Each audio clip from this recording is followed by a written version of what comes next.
नमस्कार, संगम न्यूज में आपका स्वागत है। पेश है सुबह की फटाफट खबरें। वरिष्ठ भाजपा नेता व केंद्रीय मंत्री रविशंकर प्रसाद ने मध्य प्रदेश के पूर्व मुख्यमंत्री दिग्विजय सिंह की उस बयान पर कांग्रेस से अपना रुख स्पष्ट करने को कहा है, जिसमें उन्होंने कथित रूप से यह कहा था कि प्रधानमंत्री नरेंद्र मोदी के नेतृत्व वाली सरकार के सत्ता से बाहर होने पर कांग्रेस अनुच्छेद 370 को समाप्त करने के फैसले पर पुनर्विचार करेगी। दिग्विजय के इस बयान के बाद शनिवार को विवाद पैदा हो गया था। कांग्रेस के वरिष्ठ नेता कपिल सिब्बल ने कहा है कि कांग्रेस को संगठन के सभी स्तरों पर व्यापक बदलाव लाना चाहिए, जिससे यह नजर आए कि जड़ता की स्थिति में नहीं है। सिब्बल पिछले साल कांग्रेस अध्यक्ष सोनिया गांधी को पार्टी में व्यापक बदलाव के लिए लिखे जाने वाले G23 नेताओं में शामिल थे। उन्होंने उम्मीद जताई कि कोविड-19 महामारी के मद्देनजर हाल में टाले गए सांगठनिक चुनाव जल्द ही कराए जाएंगे। अनुच्छेद 370 पर टिप्पणी करने को लेकर कांग्रेस नेता दिग्विजय सिंह की आलोचना के बीच पीडीपी अध्यक्ष महबूबा मुफ्ती ने कहा कि आज अगर भारतीय संविधान के निर्माता BR अम्बेडकर जीवित होते तो भाजपा उन्हें भी पाकिस्तान समर्थक करार दिया होता। महबूबा ने कहा कि अनुच्छेद 370 को अम्बेडकर द्वारा तैयार किए गए संविधान से मान्यता मिली थी, लेकिन केंद्र ने उसे तहस नहस कर डाला।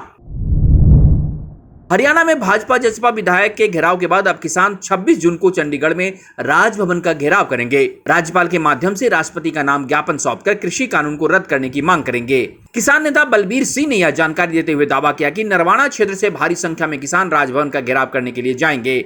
उन्होंने यह भी बताया कि इससे पहले आज यानी 14 जून को प्रदेश भर में किसान धरना स्थलों पर सिख पंथ के गुरु अर्जुन देव की शहादत दिवस मनाकर एकता का परिचय देंगे। राष्ट्रीय राजधानी दिल्ली में रविवार को 7 अप्रैल के बाद से कोरोना वायरस में सबसे कम 255 नए मामले सामने आए और 23 मरीजों की मौत हो गई एवं संक्रमण दर लगभग घटकर 0.35% रह गई। स्वास्थ्य विभाग के बुलेटिन के अनुसार रविवार को 23 मरीजों की मौत हो जाने के बाद ही राष्ट्रीय राजधानी में इस महामारी से अब तक 24,823 लोग अपनी जान गंवा चुके हैं। दिल्ली में केवल कुछ गतिविधियों को छोड़कर आज से यानी सोमवार से अन्य सभी व्यावसायिक गतिविधियों को सुचारू रूप से चलाने की अनुमति दे दी गई है। मुख्यमंत्री अरविंद केजरीवाल ने कहा कि सोमवार से दिल्ली की सभी दुकानें, बाजार, मॉल सुबह 10 बजे से रात्रि 8 बजे तक खोलने की इजाजत दे दी गई है। दिल्ली में सभी स्थानों पर रेस्टोरेंट को खोलने की इजाजत भी दे दी गई है।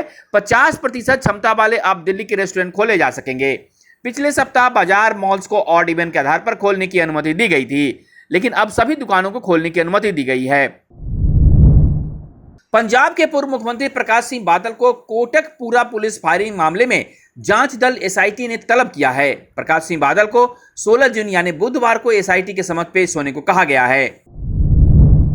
समाजवादी पार्टी के अध्यक्ष अखिलेश यादव ने सत्तारूढ़ भाजपा पर व्यापारियों को बर्बाद करने का आरोप लगाते हुए कहा कि करोड़ों व्यापारी भाजपा की गलत आर्थिक नीतियों के शिकार हुए हैं। अखिलेश यादव ने एक बयान में आरोप लगाया कि भाजपा राज में दुकानदार, कारोबार, व्यापार सभी बर्बाद हो गए। करोड़ों व्यापारी भाजपा की गलत आर्थिक नीतियों के शिकार हुए हैं। नोटबंदी, GST से परेशान व्यापारियों की हालत लॉकडाउन ने पूरी तरह से बर्बाद किया है। उत्तर प्रदेश में अब तंबाकू विक्रेताओं के लिए लाइसेंस लेना अनिवार्य कर दिया गया है। सरकार ने यह निर्णय तंबाकू की बढ़ती समस्या और उससे जन स्वास्थ्य को होने वाले खतरे को ध्यान में रखते हुए लिया है। साथ ही तंबाकू नियंत्रण के लिए लागू नियमों नीतियों को प्रभावी ढंग से लागू करना सुनिश्चित किया है।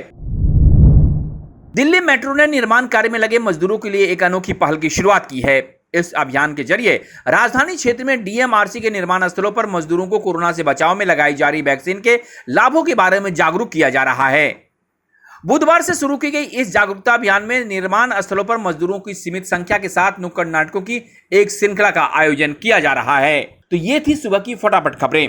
अगर आपने अभी तक संगम न्यूज को सब्सक्राइब नहीं किया तो सब्सक्राइब कीजिए और नोटिफिकेशन बेल भी बजाइए, ताकि देश दुनिया से खबरों के साथ ऐसे फटाफट खबरें आपको यहीं मिलेंगी। नमस्कार।